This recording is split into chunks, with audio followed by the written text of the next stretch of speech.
محمد صلی اللہ علیہ وسلم۔ السلام علیکم ورحمۃ اللہ وبرکاتہ۔ بسم اللہ الرحمن الرحیم۔ ناظرین، آج ہم مزار مبارک کی زیارت کر رہے ہیں۔ حضرت شیخ سید شاہ عین الدین علی حسینی رفاعی قنداری رحمۃ اللہ علیہ دکن میں آپ حضرت سانگڑے سلطان مشکل آسان کے لقب سے بہت زیادہ مشہور ہیں۔ سندھ کے سانگڑ قبیلے کے محمد ابراہیم نامی آپ کا ایک مرید تجارت کے لیے سمندر میں سفر کر رہا تھا۔ اچانک ان کا جہاز طوفان میں پھنس گیا۔ انہوں نے حضرت کو یاد کیا۔ حضرت کے وسیلے سے طوفان تھم گیا اور وہ مال کے ساتھ اپنے گھر پہنچے۔ پھر حضرت کی بارگاہ میں آئے، لیکن وہاں پہنچ کر پتہ چلا کہ آپ کا انتقال ہو چکا ہے۔ محمد ابراہیم نے آپ کا مزار، گنبد، مسجد اور خانقاہ تعمیر کروائی۔ آپ حسینی سادات ہیں اور حضرت امام موسیٰ کاظم رضی اللہ عنہ کی نسل سے ہیں اور حضرت سید احمد کبیر رفاعی رحمۃ اللہ علیہ کی نسل سے ہیں۔ حضرت سید احمد کبیر رفاعی کے دو پوتے حضرت حاجی سرور مخدوم سید سعید الدین رفاعی رحمۃ اللہ علیہ اور سانگڑے سلطان مشکل آسان قندھار شریف میں آرام فرما ہے۔ آپ دونوں بزرگ کے زمانے میں تقریباً 80 سال کا فرق ہے۔ قندھار شریف میں آپ کی بارگاہ کو روضہ کرد چھوٹی درگاہ اور حضرت سرور مخدوم کی بارگاہ کو روضہ بزرگ بڑی درگاہ کے نام سے جانا جاتا ہے۔ آپ اپنے وقت کے اہل شریعت و اہل طریقت کے مقتدی اور پیشوا تھے۔ آپ کی ذات بابرکت سے سلسلہ عالیہ رفاعیہ کو دکن میں بہت زیادہ فروغ حاصل ہوا۔ آپ کا مزار مبارک قندھار شریف، ناندیڑ، مہاراشٹر، انڈیا میں مرجع خلائق ہے۔ میں نے ڈسکرپشن میں گوگل میپ کا لوکیشن دیا ہے، آپ اسے فالو کر کے آسانی سے زیارت کے لیے جا سکتے ہیں۔ آپ کی حیات زندگی کے بارے میں مزید معلومات کے لیے ویڈیو کو پورا دیکھیں۔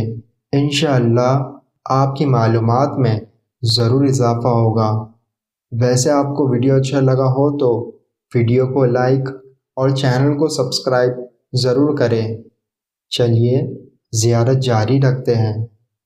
حضرت شیخ سید شاہ عین الدین علی حسینی رفاعی رحمۃ اللہ علیہ۔ القاب: سانگڑے سلطان، شیخ الاسلام، قطب الاقطاب۔ آپ کے والد کا نام حضرت شیخ سید احمد رفاعی بن سید شاہ محمد زکریا رفاعی رحمۃ اللہ علیہ ہیں۔ آپ حسینی سادات ہیں اور حضرت امام موسیٰ کاظم رضی اللہ عنہ کی نسل سے ہیں اور حضرت سید احمد کبیر رفاعی رحمۃ اللہ علیہ کی نسل سے ہیں۔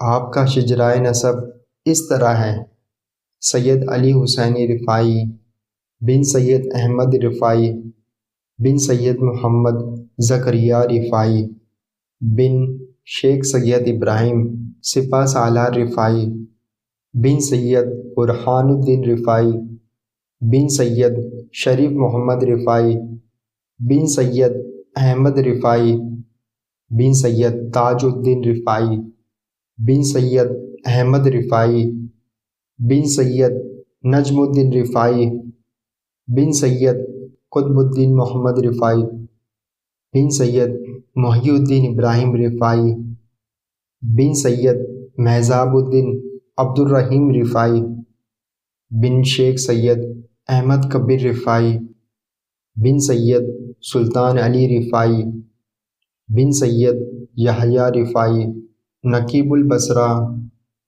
بن سید ثابت رفاعی بن سید علی الحزیم رفاعی بن سید احمد المرتضیٰ رفاعی بن سید علی زین العابدین رفاعی بن سید حسن رفاع جد سعادات رفاعی بن سید محمد المہدی بن سید محمد ابو القاسم بن سید حسن قاسم رئیس البغداد بن سید حسین عبد الرحیم المحدث بن سید احمد صالح الکبیر بن سید موسیٰ ثانی بن سید ابراہیم المرتضیٰ بن امام موسیٰ کاظم بن امام جعفر صادق بن امام محمد باقر بن امام زین العابدین علی اوسط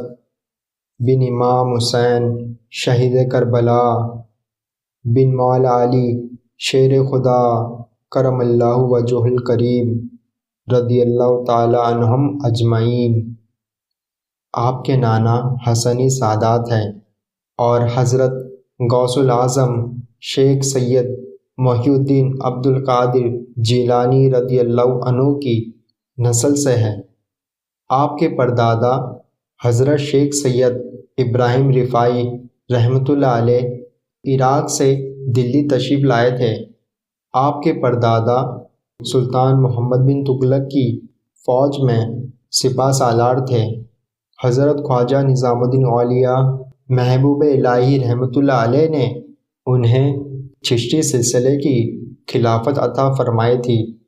725 ہجری میں حضرت خواجہ نظام الدین اولیاء رحمۃ اللہ علیہ کے وصال کے بعد حضرت شیخ سید شاہ ابراہیم رفاعی رحمۃ اللہ علیہ اور حضرت سعید الدین رفاعی المعروف سرور مخدوم قنداری رحمۃ اللہ علیہ سلطان محمد بن تغلق کے ساتھ دلی سے دولت آباد تشریف لائے۔ آپ نے اپنے والد حضرت شیخ سید شاہ احمد رفاعی رحمۃ اللہ علیہ سے جملہ علوم و فنون کی تعلیم حاصل کی۔ آپ برچی اور نیزہ چلانے میں ماہر تھے۔ دکن میں قلعہ دیو گڑھ دولت آباد میں ایک سانگڑ نامی ایک جادوگر رہتا تھا۔ آپ نے اس سے مقابلہ کیا اور اسے مار کر فتح حاصل کی اور لوگوں کی مصیبتیں دور فرمائیں۔ آپ نے کئی بار خراسان، سندھ، پنجاب اور دکن کا سفر کیا۔ وہاں پر بہت سارے لوگ آپ کی تعلیم و فیض سے متاثر ہو کر آپ کے مرید بنے۔ سندھ اور پنجاب میں قیام کے دوران سانگڑ قبیلے کے لوگ اپنی مشکلیں دور کرنے کے لیے آپ کی خدمت میں آتے اور آپ ان کی امداد فرماتے۔ اس طرح آپ سانگڑے سلطان مشکل آسان کے لقب سے مشہور ہوئے۔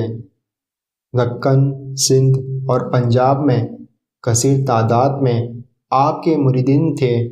غیر مسلم بھی آپ کا احترام کرتے۔ آپ ایک جید عالم و فاضل اور مصنف ہونے کے علاوہ عابد اور زاہد اور صاحب باطن بزرگ تھے۔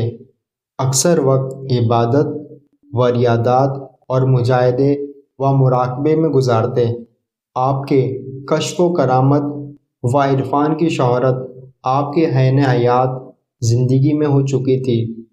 آپ کی تعلیم و فیض اور حسن اخلاق سے بے شمار غیر مسلم اسلام میں داخل ہوئے۔ آپ اپنے وقت کے اہل طریقت کے مقتدا اور پیشوا تھے۔ آپ کی ذات بابرکت سے سلسلہ عالیہ رفاعیہ کو دکن میں بہت فروغ حاصل ہوا۔ تصنیف: آپ نے عین الجمال نامی کتاب لکھی ہے۔ آپ نے قرآن مجید کا فارسی میں ترجمہ بھی کیا ہے۔ آپ کے بھانجے اور خلیفہ حضرت سید شاہ ضیاء الدین بیابانی رحمۃ اللہ علیہ نے مطلوب الطالبین فارسی میں آپ کے مکتوبات و اقوال جمع کیے ہیں۔ اقوال: آپ ارشاد فرماتے ہیں جو کچھ بغیر مانگے ملے اسے قبول کر لو، زیادہ کی خواہش نہ کرو۔ فقیروں کو اگر کچھ کھلا نہ سکو کم از کم ان سے اچھے اخلاق سے پیش آؤ۔ پریوار: آپ کی 2 بیویاں ہیں۔ بی بی جمال صاحبہ سے 3 صاحبزادے ہیں۔ بی بی طاہرہ صاحبہ سے کوئی اولاد نہیں۔ صاحبزادے: سید عظیم الدین عرف شاہ ددک، سید احمد عرف منجلے چلے دار، سجادہ نشین ہوئے۔ سید معین الدین عرف شاہ کڑک، ان کا انتقال بچپن میں ہی ہوا۔ آپ اپنے والد حضرت شیخ سید شاہ احمد رفاعی رحمۃ اللہ علیہ کے مرید اور خلیفہ ہے۔ حضرت نے آپ کو رفاعی، قادری، چشتی، سہروردی سلسلے کی خلافت عطا فرمائی ہے۔ آپ کے خلفاء حضرت سید شاہ احمد عرف منجلے چلے دار رحمۃ اللہ علیہ، حضرت سید شاہ ضیاء الدین بیابانی رحمۃ اللہ علیہ۔ آپ کا وصال 8 صفر 856 ہجری 29 فروری 1452 عیسوی کو ہوا۔